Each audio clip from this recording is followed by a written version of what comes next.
Football. West Monroe versus Woodlawn. Northeast Louisiana versus Northwest Louisiana.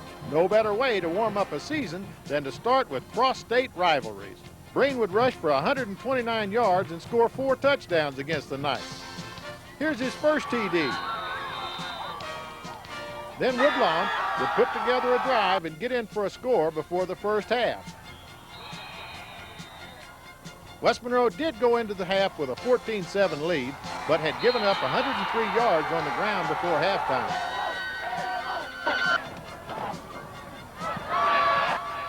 Breen's offense rolled on. And on. And on. Larry Wright ran for 112 yards.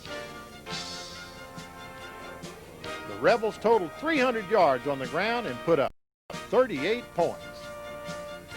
But the most impressive performance of the night was the Rebel defense. They gave up only 37 total yards in the second half and only 2 first downs. In fact, Woodlawn had only 15 total snaps during the half.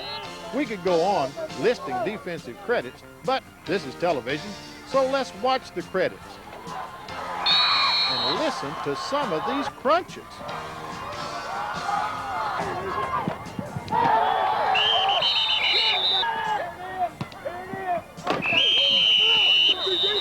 What a hit!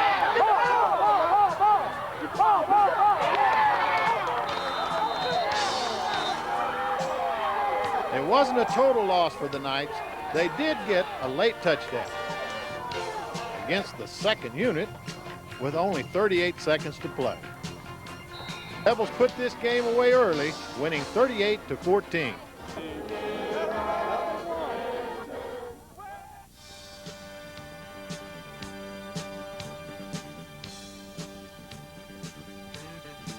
Well, this week the Rebels played even better on defense. They posted a shutout and blocked a punt for a touchdown. West Monroe would hold Captain Shreve to 79 total yards of offense. 79 yards. No, really, 79 total yards. 7 first downs. In the second half, Captain Shreve would run only 18 plays, no yards rushing, 0 for 9 passing, 11 punts. We would show more defensive highlights, but the defense wasn't on the field long enough because the offense was busy putting up 29 points and rolling up a little more than 400 yards of total offense. Everyone would get into the act. Larry Wright would carry the ball 20 times for 103 yards and a touchdown. Bobby Breen, who scored 4 touchdowns last week, went to the air this week for 137 yards and a touchdown. But just to keep his legs warm, he would run for a 26-yard touchdown. After all, he is the quarterback, and they do run the option. Mike Mitchell, the Rebels' all-purpose man, added a touchdown with this great run after catching the quick slant from Breen. He would finish the night with 96 yards on 4 catches. You might remember him for his great return runs from previous weeks, but as you can see, he's a receiving threat that opponents must take into consideration. Offense, defense, special teams, what more can you add to dominate opponents? It's pretty scary. Just to recap, offense, 2 games about 1,000 yards, 70 points, passing, running, you name it. Defense for 2 games, 14 points given up, only 7 against the first unit. Can the Rebels get it any better? Remember, this is only week number 2.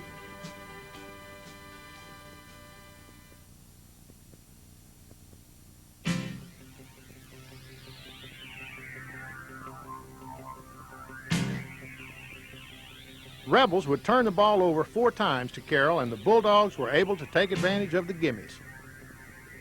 On offense, the Rebels were able to do what they've done all year, run.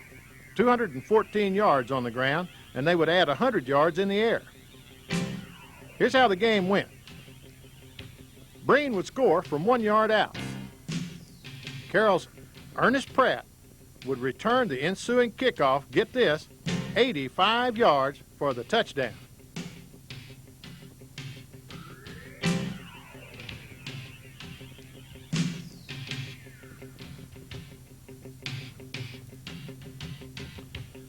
Next, West Monroe would fumble at its 36-yard line, and Carroll would score again from 12 yards out on this run by Kelvin Winslow.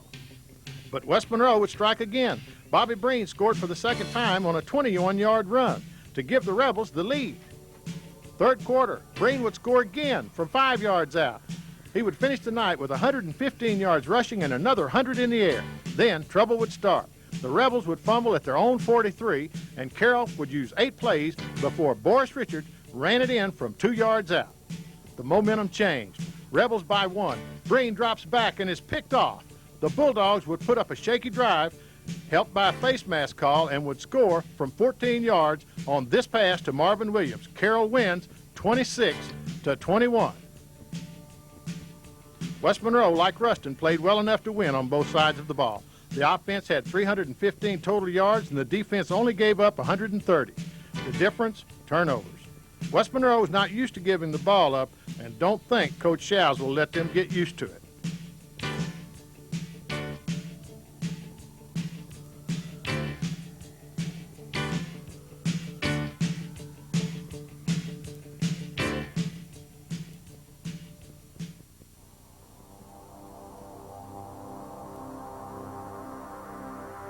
"39 straight wins at home, 2 recent state championships, and a whole bunch of tradition.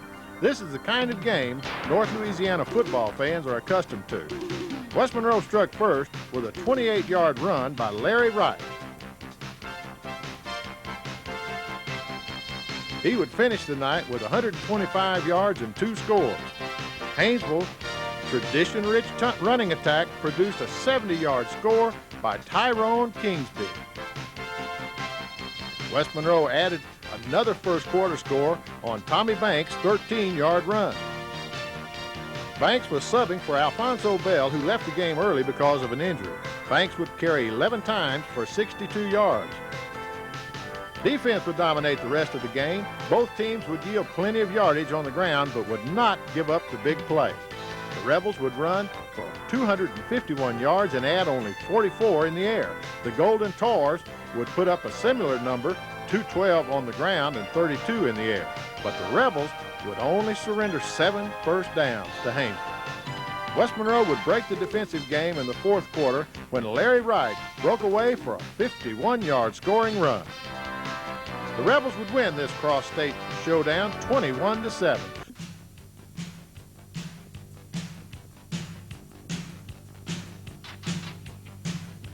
420 yards of offense. The Rebels struck first on a Bobby Breen 1-yard run.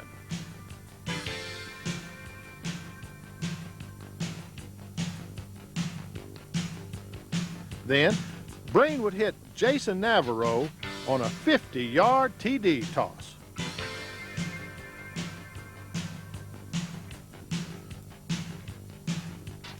Larry Wright, who had 143 yards rushing, put the Rebs up 21-0 with this 37-yard touchdown run. And Bobby Breen would find Ray Lewis on this 12-yard TD toss. West Monroe and Larry Wright weren't done yet. Wright scores his second TD on this 43-yard run. Rebs 34, Sulphur 0.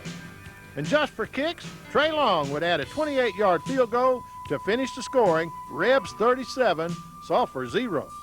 Sulphur's offense fizzled out against a very determined Rebel defense. Sulphur had only 90 yards of total offense. They would cross midfield only twice. One ended with an interception in the end zone.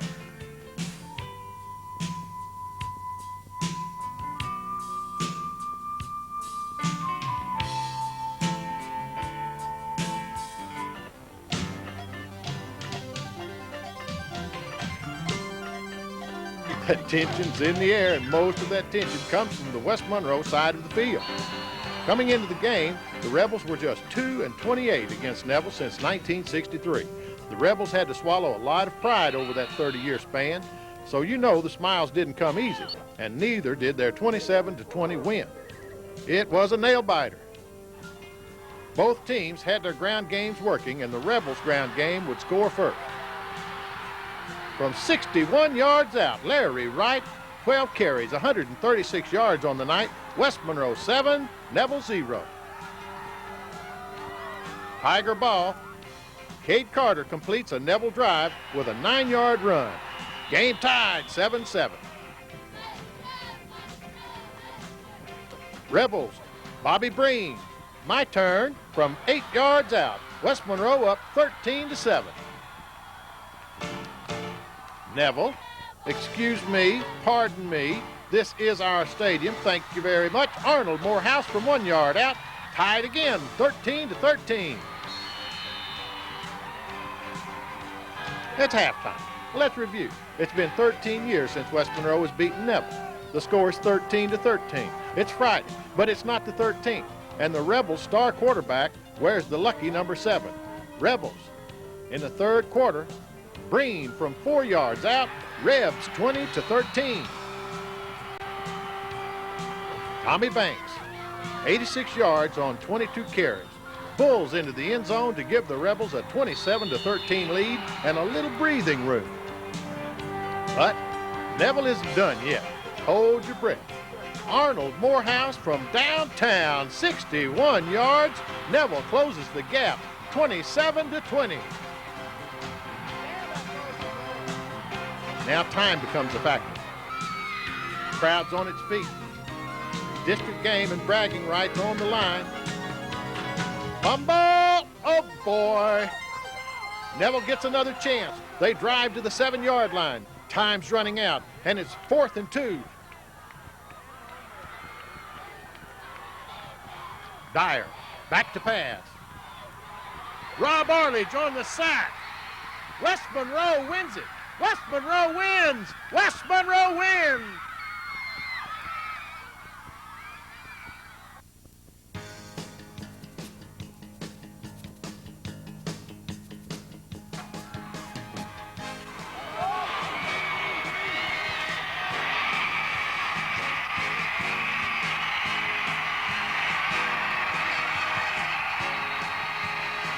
Now Hudson finds Cleo Price from 12 yards out.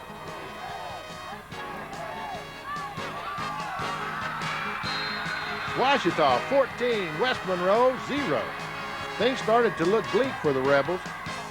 Third quarter, Ouachita scores again. Hudson to Calhoun from 22 yards, Lions 21, Rebels 0. The Rebels had dug themselves a very large hole. Luckily, they didn't throw away the shovel. The Rebels mount a comeback. Larry Wright from 12 yards out cuts the lead to 21-6.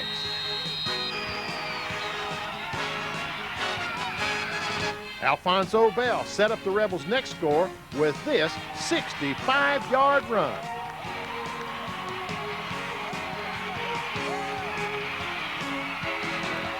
Bobby Breen scores from 5 yards out, and the 2-point conversion by Larry Wright makes it 21-14.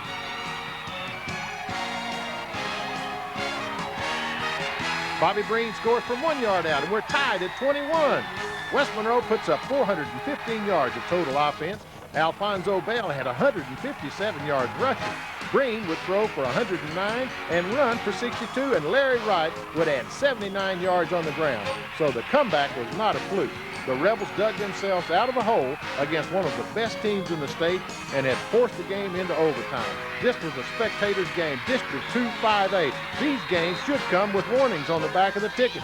Not for the faint of heart or pregnant women. Overtime. Rebels score first. It's Breen from 1 yard out. And it's Ouachita's turn. Big Jamie Spencer, rumbling, stumbling from 5 yards out. He's in. Second overtime. Check your pacemakers. Call the doctor.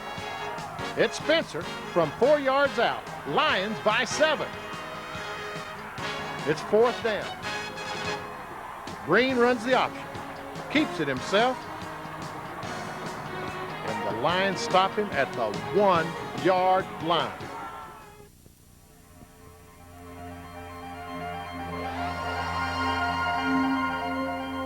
Bobby Breen would score first for the Rebs on an 8-yard run. Larry Wright would score from 5 yards out to give the West Monroe team a 14-point lead. Wright would carry the ball 12 times for 250 yards, including this 50-yard run.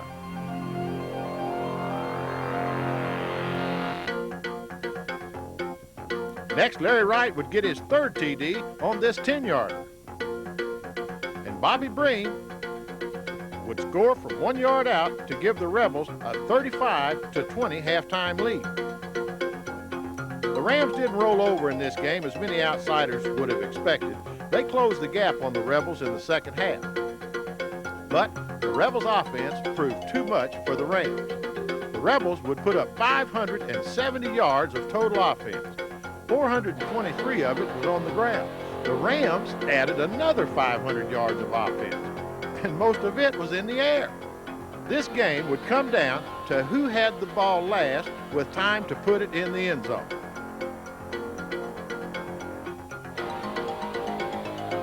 We're in the second half now. West Monroe with the ball. Larry Wright from 34 yards out. Jason Navarro would grab a Bobby Breen pass and score from 49 yards out.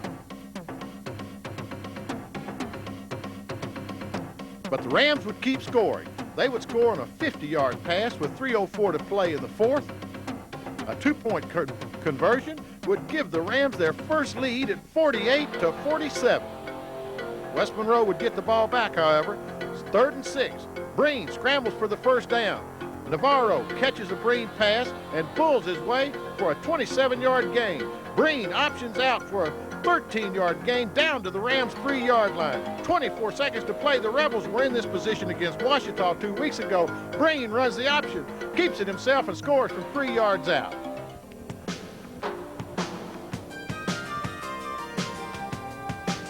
West Monroe uses the option, and they ran it all night. 397 yards on the ground. In the first quarter, Larry Wright from 22 yards out.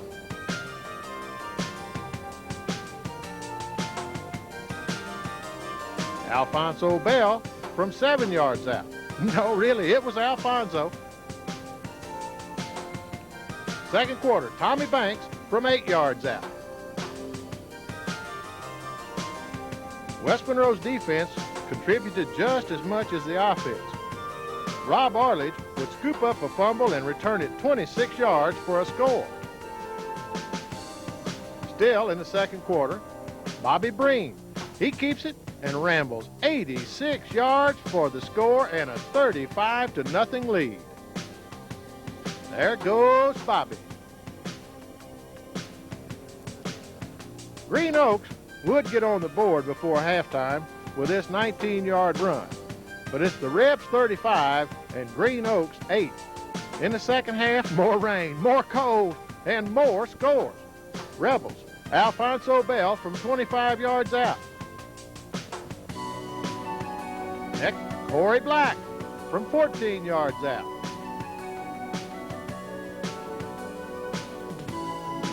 Jason Robertson from 1 yard. Everyone seemed to get in on the fun. Who wouldn't?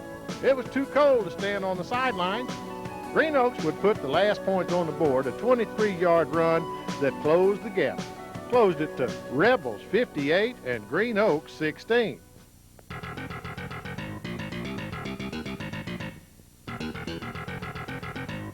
Every play was a great one. Defensive hits like this.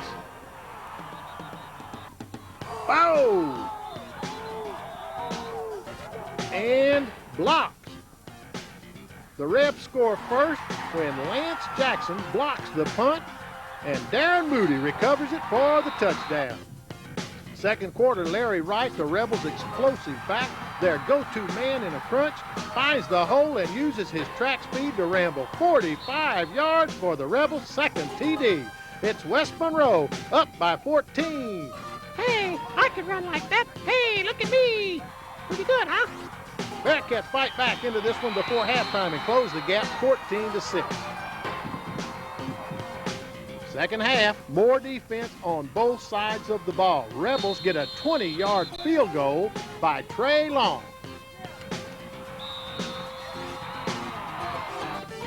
Fourth quarter, we've seen it all. Big runs, big passes, momentum had swung. Everything seemed to be working for the Bearcats. They were moving the ball at will. And speaking of moving, check out these moves. Oh boy, Ruston leads it 20-17. Rebels were not out of this one yet. Game's on the line, and these guys have been here all too often this year. Time's running out on the Rebs. Breen takes over. He directs a 9-play, 53-yard drive, completes 3 passes in a row, and sets up this play. Alfonso Bell from 7, touchdown. And the Rebs up 24-20.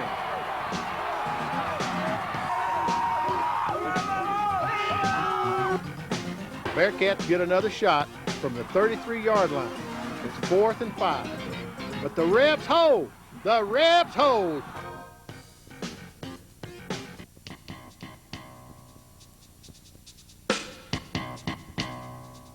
Defense, not bad either. They gave up only 7 points and held the Vikings to 127 yards of offense. 8 sacks, count them 8, 3 of them by Eddie Stevens. Airline was just plain outmanned. First quarter coming up, and their first score for West Monroe, Larry White from 1 yard out. Rebs up by 7. Second quarter, Larry Wright again getting 45 of his 135 yards rushing on this TD run. And we're still in the second quarter. Wright gets his 3rd TD of the game on this 3-yard run after he picks up the bobbled option pitch. Rebs up by 19 at the half. So we go into the second half. Bobby Breen comes our way right into the camera, and the option's out for the 1-yard score. Hey, watch that. Third quarter, still Rebs score again. Corey Black scampers in from the 25. And Airline finally gets things going, and they get on the board late in this quarter. They get a 15-yard pass, and it was one of the few things the Vikings did right all night. But West Monroe would win it 31-7. The Rebs defense just didn't give the Vikings much to play with. Airline had only 1 turnover and gained 12 first downs, but had to punt an amazing 8 times. And you just can't win a game if you punt that many times in just one game. Rebel defense was just astounding.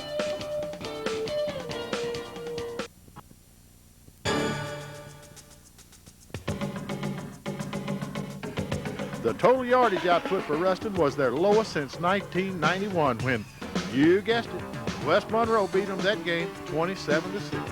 The Rebels sacked Bo Meeks 5 times.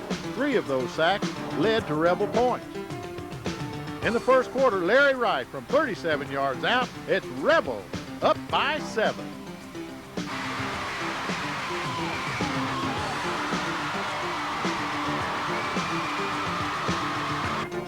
A little later in the first quarter, it's Larry Wright again from 36 yards out. Wright had 13 carries for 115 yards. Rebels up by 14. Now in the second quarter, Breen drops back. He's picked off, and it goes the other way, 39 yards. The Bearcats' only score of the night. Well, the Rebels weren't taking any chances in this game. They decided to grind out the wind on the ground. Rebs put the ball in the air only 1 time after the interception and would roll up 228 yards on the ground. In the fourth quarter, Bobby Breen would score from 1 yard out.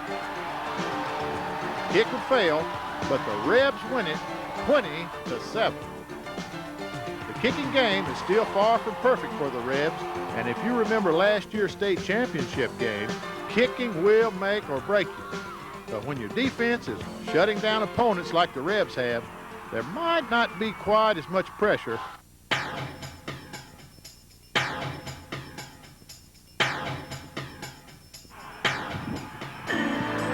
It didn't take long for this game to get heated up, despite the 20-degree temperature. Bobby Breen scored first for the Rebels on a 32-yard run. Breen would rush for 119 yards on 12 carries. The Rebs are up 7-0. But Karen Crow isn't the defending 5A champ for nothing. Mr. Everything, Kevin Falk, ties it up with a 17-yard scamper. The Rebs put a drive together in the second quarter. Larry Wright bobbles the pitch from Breen, and the Bears' one-man wrecking crew, Kevin Falk, picks it up and outruns everyone for the 82-yard touchdown. Bears lead it 14-7.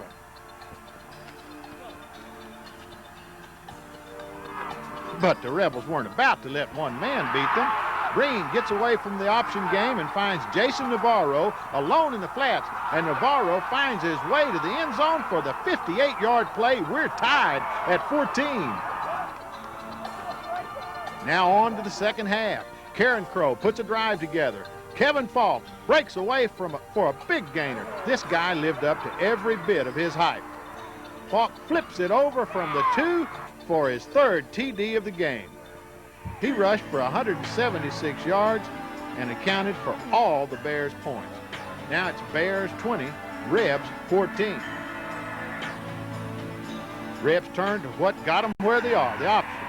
Rebs drive down the field. Breen keeps it himself and scores from the 7. The extra point's blocked. Oh boy, now we're tied at 20. Now right here is where the Rebel defense begins to fill in the holes and where Jerome King fills his brother's shoes. Karen Crow tries to mount a drive. The Rebs get stingy and hope for a break. It comes in the form of a fumble with 7:16 left in the fourth. King recovers for the Rebels.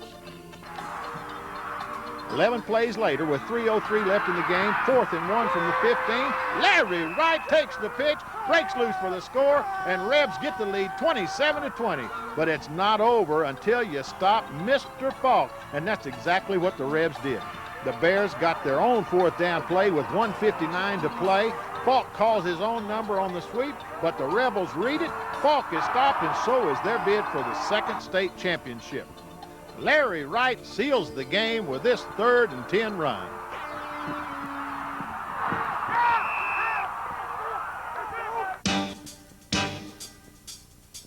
St. Aug strikes first after a short drive. Dennis Bucks from 10 yards out. Ensuing kickoff. You know what's going to happen when an announcer uses the phrase ensuing kickoff. It's Larry Wright from 81 yards. He's rumbling, he's stumbling. It's going to be a touchdown, and we're tied at 7. St. Aug didn't go to the air much, but they do for their second score from 20 yards out. Extra point? No good. Rebs put up 327 yards on the ground. Bobby Breen had 137 of those yards and scored 4 TDs. The first from 5 yards out to give the Rebs the lead, 14-13.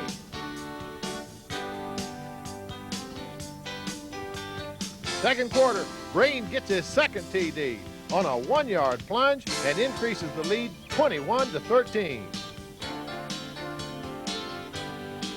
But St. Augustine wasn't going to let this game get away from them. They score from 1 yard out and add the 2-point conversion to tie it up at the half, 21-21. Now the third quarter. A former Monroe resident almost does in the Rebs. Jamal Fobbs rips off a 94-yard TD run to add to his 228 on the night. But the extra point is no good. Now it's St. Aug 27, the Rebs 21. Fourth quarter, Rebs on the line. They turn to Bobby Breen from 28 yards out to tie it at 27. Extra point is no good, and we are in OT. Rebs get the first shot. Breen scores from the 3. Extra point is good. St. Aug gets their shot, but the defense pushes them back. Desperation. Evans lofts it to the goal line. Touchdown. They go for 2. Why? I don't know. Rebs hold. It's an interception, and the Rebs win it. The Rebels win it.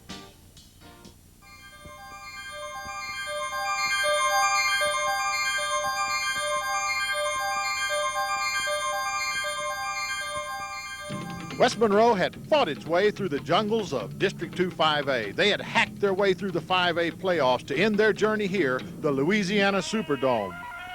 Bright lights, big city, to boldly go where no Rebel had gone before. West Monroe versus Destrehan. 40 years of struggling paid off for West Monroe High. This would be their first shot at the state championship, and their fans weren't about to let this Rebel team stand alone. Some 10,000 West Monroeans made the trek to the Dome.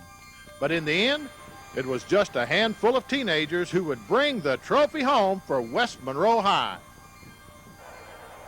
One of those teenagers, Bobby Breen, carried more than his share of the weight of the trophy and this game. 38 carries, 133 yards, and 2 touchdowns.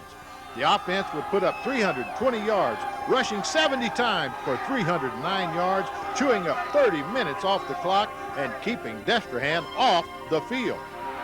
But this year's Destrehan's team doesn't need a lot of time to put points on the board. They light up the board first. Randall Mealy gets one of his 149 yards rushing on this TD run. Destrehan up by 7. Well, most of the pregame hype focused on these teams' offenses, but that old cliche, you can't win championships without defense, rang true in this game. Lance Johnson picks off this Wildcat pass and turns it into a 49-yard TD run.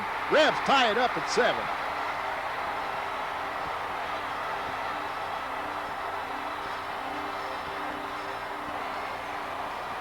We're still in the first quarter. Wildcats go to the air again, and this time it works. 6-yard TD, Masha to Perillo, and the Cats lead it 14-7. Second quarter now, Rebels strike